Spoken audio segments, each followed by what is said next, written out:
আল্লাহ হাফেজ, tata, bye bye, good bye, see you.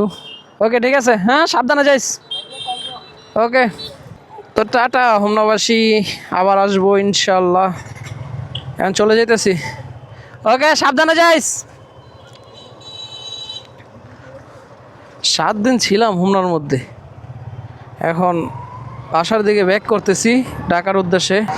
তো দাইরারচর বাজার থেকে ফেরিঘাট যাওয়ার এই একটা রাস্তাটা একবার দেখেন কত সুন্দর, মানে টানার মতন রাস্তা, টানার মতন রাস্তা, কিন্তু টানতে দিল না। এই গাড়িগুলা খুবই ভয়ঙ্কর, চাকাগুলো দেখছেন কত বড় বড়, ভয় লাগে। আর এই রাস্তাটা একটু গাড়িটা টানি, আপনারা আশেপাশের পরিবেশটা একটু দেখেন কত সুন্দর লাগে। ক্যামেরার মধ্যে কীরকম আসতেছে জানি না, কিন্তু রিয়েল লাইফে ওটা খুব সুন্দর। সাইড কি দিব আমারে? হ্যাঁ ধন্যবাদ, সাইড নিয়ে নিলাম। এখন একটু টানমু, কারণ এই রাস্তাটার মধ্যে কোনো স্পিড ব্রেকার নাই। খুবই ভালো লাগে, খুবই সুন্দর এই যে পরিবেশ, মানে সেই। তো দেশ গ্রামের ইদানিং রাস্তাঘাটগুলো অনেক সুন্দর করতেছে। আমাদের ঢাকা সিটি থেকে দেশ গ্রামের রাস্তাঘাটগুলো অনেক সুন্দর। এই যে সামনে এই যে এতটুকু রাস্তা আমার কাছে অনেক ভালো লাগে ভাই, অনেক ভালো লাগে।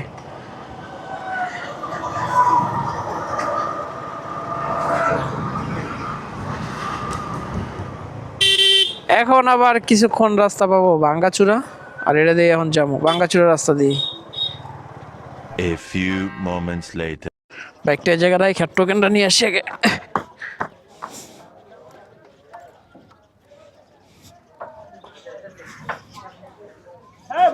ওরে বাবা রে বাবা, বিশাল বড় সিরিয়াল দি, ভুল হয়ে গেল না? এদিক দিয়ে ঢুকা, ওই দিক দিয়ে ঢুকার দরকার ছিল। হ্যাঁ হ্যাঁ হ্যাঁ, একটা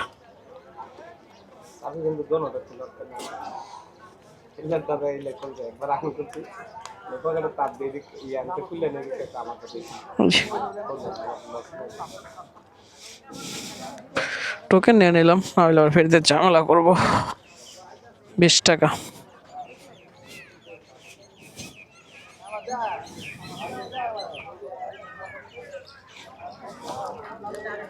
কেন রেখে দেই, দেখাইতে সুবিধা হবে।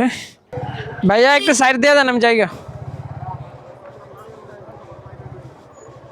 ধন্যবাদ আঙ্কেল, একটু সাইড দেন।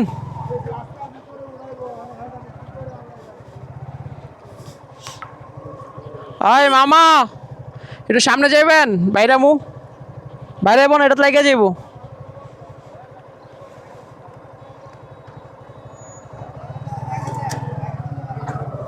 হ্যাঁ হ্যাঁ, ঠিক আছে, আসবে।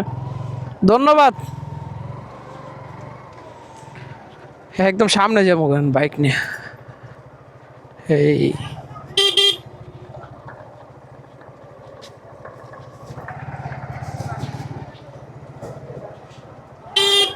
ও, ফেরি চলে আসছে, গাড়িটা রাখতে পারবো?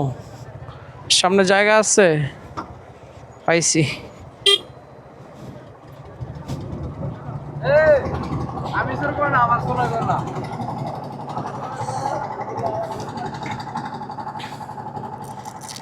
গাড়ির থেকে বেশি মানুষই ফেরি ব্যবহার করে।